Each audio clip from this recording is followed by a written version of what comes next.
আল ইমরানের 3 এবং 4 নম্বর রুকু নিয়ে আলোচনা করব। এটার আলোচ্য বিষয় হলো ইহুদিদের যে অপকর্ম, হত্যাযজ্ঞ এবং তাদের ভুল ধারণা আল্লাহ তাদেরকে জান্নাতে দিয়ে দিবে, এটা আলোচনা করা হয়েছে। এবং কল্যাণ এবং অকল্যাণের দেয়ার মালিক আল্লাহ এটা, এবং ইহুদিদের দাওয়াত দেওয়া হয়েছে, ইসলামী দাওয়াত। এবং কাফিরদেরকে কোনো কোনো সময় অবস্থার প্রেক্ষিতে এখানে বলা হয়েছে যে তাদেরকে বন্ধু হিসেবে নেওয়া যাবে না। তারপরে কল্যাণ এবং কী বলে অলৌকিকভাবে ঈসা এবং ইহয়া আলাইহিস সালামের যে জন্ম হয়েছে সেই বিষয়টা তুলে ধরা হয়েছে। এবং ঈসা আলাইহিস সালামকে তারা খোদা হিসেবে মনে করে, কিন্তু ইহয়া আলাইহিস সালামকে কিছু মনে করে না, অথচ দুইজনের ঘটনাই ছিল অলৌকিক। এই হলো মূল বিষয়। এখন যদি আলোচনা করি 3 নম্বর উপর 21 নম্বর আয়াত, যারা আল্লাহর বিধান ও নির্দেশনা মানতে অস্বীকার করে এবং তার নবীদেরকে অন্যায়ভাবে হত্যা করে, আর এমন লোকদের প্রাণ সংহার করে যারা মানুষের মধ্যে ন্যায়, ইনসাফ ও সততার নির্দেশ দেওয়ার জন্য এগিয়ে আসে, তাদের কঠিন শাস্তির সুসংবাদ দাও। ওই যে যারা ইহুদি ছিল তারা নবীদের হত্যা করতো, যেমন জাকারিয়া আলাইহিস সালাম, তারপর ইয়ারমিয়া, আরও অনেক নবীকে তারা হত্যা করেছিল। তাদেরকে মূর্তি পূজা, জেনা, ব্যভিচার, এই ধরনের অপকর্ম করত। আল্লাহর যে বিধিবিধান ছিল এগুলো তারা মানত না, এই কারণে তাদেরকে দাওয়াত দিত নবীরা। এরকম অনেক নবী ছিল, 1000 খ্রিস্টপূর্ব থেকে এদিক দিয়ে ঈসা আলাইহিস সালামের আগ পর্যন্ত এখানে অনেকগুলো নবীকে তারা হত্যা করেছিল এবং কুয়ার মধ্যে নিক্ষেপ করছে, বন্দি করছে, দেশ ছাড়া করেছে। এই ধরনের বহুত ঘটনা আছে, এটাই এখানে বলছে। তারপর 22 নম্বর আয়াত, এরা এমন সব লোক যাদের কর্মকাণ্ড দুনিয়া ও আখিরাত উভয় স্থানই নষ্ট হয়ে গেছে এবং এদের কোনো সাহায্যকারী নেই। তারা যে তাদের দুনিয়া এবং আখিরাত দুইটিই গেছে এবং তারা কোনো সাহায্যকারী পাবে না। কিন্তু তারা মনে করে যে তাদের যে আলেম আছে, রাব্বি বা রাহবার, এদের এটা মনে করে যে তাদের রাহবার, তাদের যে আলেম আছে তারা তাদেরকে মুক্তি দিবে, এই ধরনের বিশ্বাস তারা পোষণ করে। কিন্তু আল্লাহ বলছে তারা কোনো সাহায্যকারী পাবে না। তারপরে 23 নম্বরে, তুমি কি দেখোনি কিতাবের জ্ঞান থেকে যারা কিছু অংশ পেয়েছে তাদের কি অবস্থা হয়েছে? তাদের যখন আল্লাহর কিতাবের দিকে সে অনুযায়ী তাদের পরস্পরের মধ্যে ফয়সালা করার জন্য আহ্বান জানানো হয়, তখন তাদের মধ্য থেকে একটি দল পাশ কাটিয়ে যায় এবং ফয়সালার দিক থেকে মুখ ফিরিয়ে নেয়। এই যারা কিতাবের কিছু অংশ পেয়েছে, মানে কি ইহুদিদের মধ্যে অনেক আলেম ছিল এবং তারা এটার জন্য কিন্তু বিখ্যাত। তাদের কিছু আলেম থাকে, তাদের খুব প্রভাবশালী এবং তারা বিভিন্ন ধরনের বানিয়ে নিয়ম বিধান এগুলো চালু করে এবং তাদেরকে নজরানা, মানে বিভিন্ন ধরনের গিফট আইটেম, এটা সেটা অর্থনৈতিকভাবে তারা লাভবান হয় এবং তারা একটা প্রভাব থাকে। এদেরকে যারাও কিছু জ্ঞান পাইছে তারা জ্ঞানগুলো গোপন রাখে, সঠিকটা বলে না। তারা অনেক সময় মদিনায় হয়তো কি কোনো একটা বিচারের জন্য নবীজির কাছে যাইতো, বিচারটা করার জন্য, কিন্তু যদি ওই তাদের ধর্ম অনুযায়ী যদি কোনো বিচার করা হতো এবং এটা যদি তাদের বিপক্ষে যেত তাহলে তারা পাশ কাটিয়ে যেত, তারা এটা মানতো না। কিন্তু যদি লাভবান হইতো তাহলে নবীর কাছে যাইতো, যেটাতে লাভবান হওয়া যাবে, তাদের পক্ষে যাবে, এই ধরনের কাজগুলো ওরা করতো।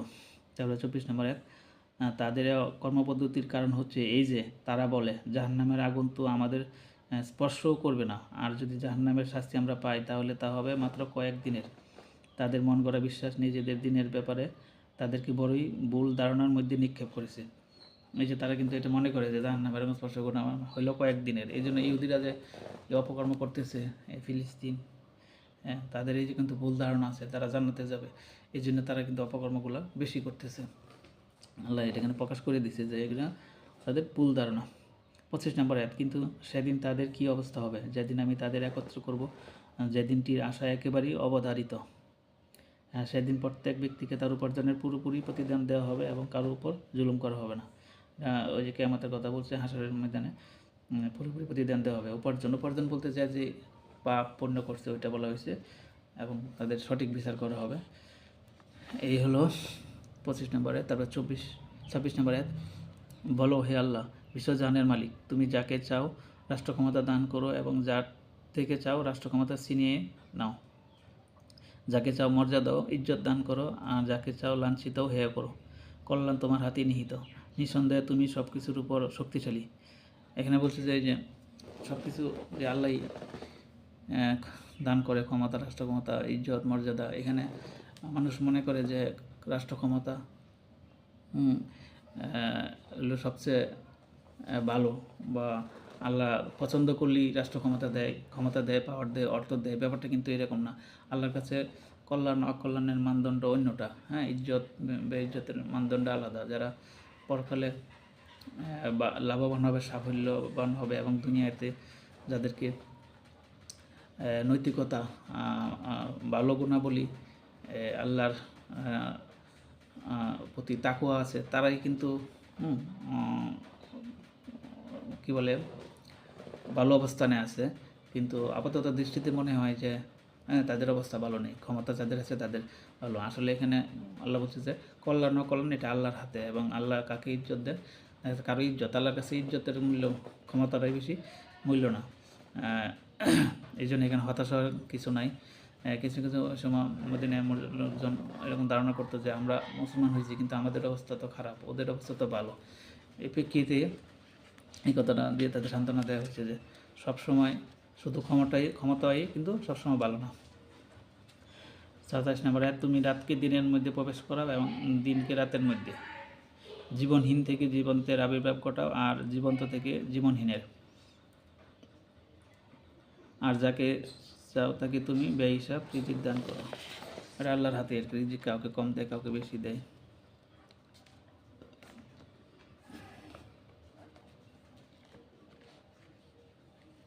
তারপরে 28 নম্বর আয়াত, মুমিনরা যেন ইমানদারদের বাদ দিয়ে কখনো কাফেরদেরকে নিজেদের পৃষ্ঠপোষক, বন্ধু, সহযোগী হিসেবে গ্রহণ না করে। যে এমনটি করবে আল্লাহর সাথে তার কোনো সম্পর্ক নেই।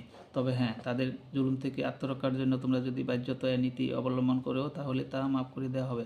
কিন্তু আল্লাহ তোমাদেরকে তার নিজের সত্তার ভয় দেখাচ্ছেন, আর তোমাদেরকে তারই দিকে ফিরে যেতে হবে। এখানে বলছে যে মুমিনদেরকে বাদ দিয়ে কাফেরদেরকে পৃষ্ঠপোষক, বন্ধু, সহযোগী হিসেবে গ্রহণ না করার জন্য বলছে। যদি কেউ করে তাহলে তাদের সম্পর্ক নেই।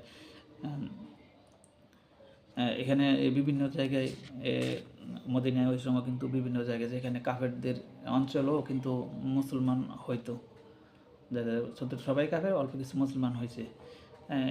এক্ষেত্রে কিন্তু শুধু তাদের উপর ভরসা করা যাবে না যে তারাই বাঁচাবে।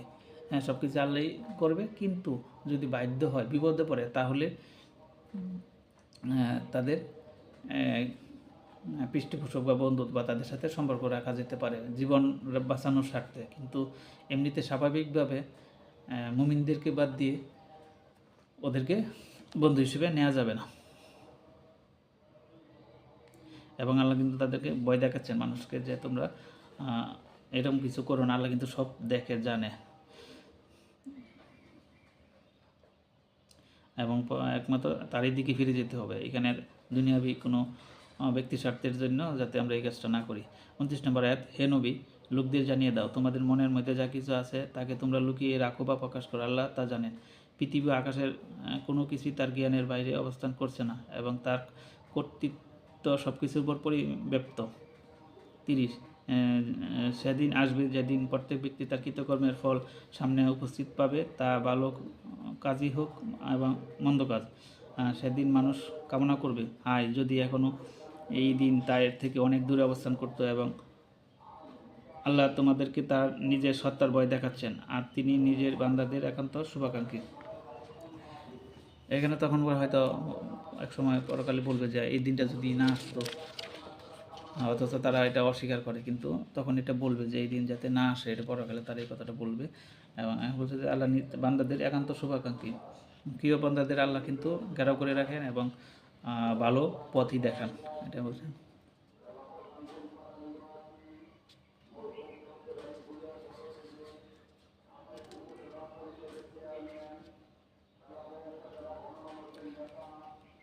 যেহেতু কাফেররা যদি ভয়ভীতি দেখায় জীবনের প্রাণের স্বার্থে, তারা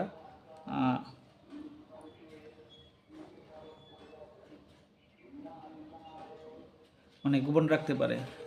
হ্যাঁ, যদি জীবনের ভয় থাকে তাহলে সে মুসলমান হয়নি, কাফেরদের ভয়ে এটা গোপন রাখতে পারে যারা নতুন মুসলমান হয়, কিন্তু স্বাভাবিকভাবে এটা করা যাবে না।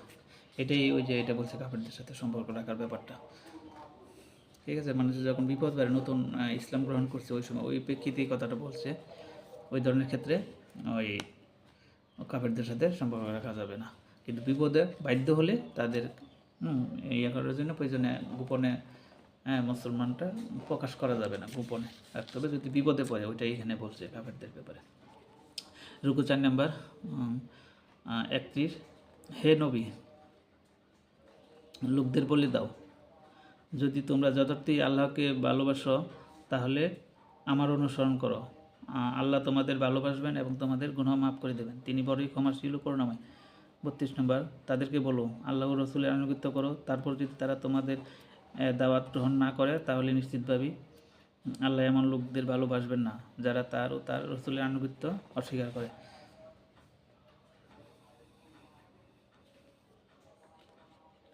এই বলতে আল্লাহকে ভালোবাসা, আল্লাহর অনুসরণ করতে হবে, নবীকে অনুসরণ করতে, এটা বলছে। 33 নম্বর, আল্লাহ আদম, নূহ, ইব্রাহিমের বংশধর, ইমরানের বংশধরকে সমগ্র বিশ্ববাসীর উপর প্রাধান্য দিয়ে মনোনীত করেছিলেন। এরা সবাই 34 নম্বর আয়াত, এরা সবাই একই দ্বারার ও অন্তর্গত ছিল, একজনের উদ্ভব ঘটেছিল অন্যজনের বংশ থেকে, আল্লাহ সব কিছু শুনেও জানেন। এখানে বলছে যে আদম আলাইসাল্লাম থেকে তার বংশের দ্বারাটা আসছে, নূহ আলাইসাল্লাম ইব্রাহিমের বংশধর, ইমরানের বংশধর বিশ্বাসীদের উপর প্রাধান্য দিয়ে উন্নীত করেছে, মানে এই বংশগুলোকে আল্লাহ সবচেয়ে সম্মানিত এবং বিশ্ব প্রতিষ্ঠিত নেতৃত্ব দান করেছিলেন এই বংশের দ্বারাটাকে, এটাই বলছে। তো 35 নম্বর আয়াত, যখন ইমরানের মহিলা বলেছিল, হে আমার রব, আমার পেটে এই যে সন্তানটি আছে এটি আমি তোমার জন্য নজরানা দিলাম, সে তোমার জন্য উৎসর্গীকৃত হবে, আমার এই নজরানা কবুল করে নাও, তুমি সব কিছু শোনো জানো। এখানে ইমরানের মহিলা বলতে ওই এই যে মরিয়মের যে বংশে জন্মগ্রহণ করছে ওইটা মরিয়মের মার, মরিয়ম যার বংশে জন্মগ্রহণ করছে ওইটা ইমরানের বংশ আর কি, তাদের বংশটাকে ইমরানের বংশ ছিল। এটা ওনার বাবা হতে পারে বা ওই জাতীয় আর কি, মানে মুসা আলাইহিস সালামের মা যে মরিয়ম যার গর্ভে জন্মগ্রহণ করছে এটা হলো ইমরানের বংশ ছিল, ওই কথাটি এখানে বলা হয়েছে। আরেকটা ইমরান আছে, এই যে মুসা এবং হারুন আলাইহিস সালামের বাবার নাম ছিল ইমরান, ওই ইমরান না, এটা হলো ওইটা তো অনেক আগের ঘটনা, এটা হলো ঈসা আলাইহিস সালামের যে বংশে জন্মগ্রহণ করছে ওইটাই বলছে যে যখন ইমরানের মহিলা, মানে হলো এখানে এই বংশের কথা বলা হয়েছে। তারপরে 36 নম্বর, তারপর যখন সেই শিশু কন্যাটি তার ওখানে জন্ম নিল, সে বলল, হে আমার রব, আমার এখানে তো মেয়ে জন্ম নিয়েছে, অথচ সে যা প্রস্রাব করেছিল তা আল্লাহ জানাই ছিল, আর পুত্র সন্তান কন্যা সন্তানের মতো হয় না, যা হোক আমি তার নাম রেখে দিলাম মরিয়ম, আর আমি তাকেও তার ভবিষ্যৎ বংশধরকে অভিশপ্ত শয়তানের ফিতনা থেকে রক্ষা করার জন্য তোমার আশ্রয় সুপর্দ করছি। ওই যে মরিয়মের জন্ম হয়েছে এটা আল্লাহকে নজরানা দিয়েছিলেন বা বলেছিলেন আমি এটা তোমার নামে উৎসর্গিত করব। তারপর যখন এটা হইলো তখন দেখা গেলো এটা কন্যা সন্তান, মেয়ে হয় নাই, মেয়ে হয়েছে, ছেলে হয় নাই, কিন্তু ছেলে আর মেয়ে তো একরকম না, বিভিন্ন কিছু পার্থক্য আছে, শক্তির সামর্থ্য বিভিন্ন ব্যাপার স্যাপার আছে, এটাই বলছে। এরপরও এটা